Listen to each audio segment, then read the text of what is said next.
The phenomenon presented here is a buckling of train tracks.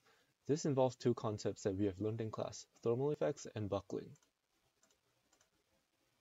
Steel train tracks can experience thermal expansion when heated by the sun. If track sections are welded together to form one continuous track, the expansion of the track will cause the track to experience compressive stresses, causing buckling.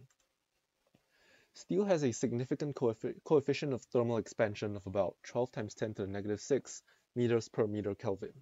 Assuming a 20 degrees Celsius change in temperature, a 100-meter stretch of track can expand 2.4 centimeters. From Hooke's law, the strain of a beam is the summed effect of the stress on the beam and its thermal expansion. In a continuous rail, the rail cannot expand lengthwise, and so the strain is zero.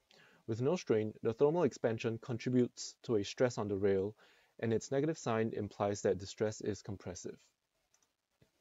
When the rail experiences a compressive stress, it will buckle if this stress exceeds the critical buckling stress. The critical buckling stress is affected by the geometry of the rail, and it is more likely to buckle for a slender beam like train tracks.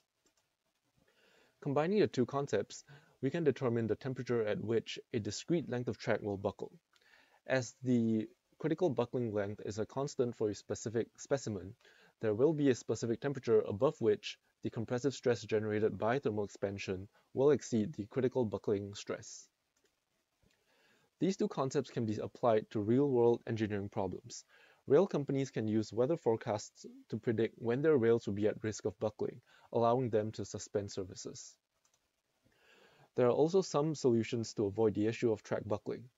The track can be split into smaller sections with a small gap in between each section, such that each section can expand without compressing another section and generating compressive stresses.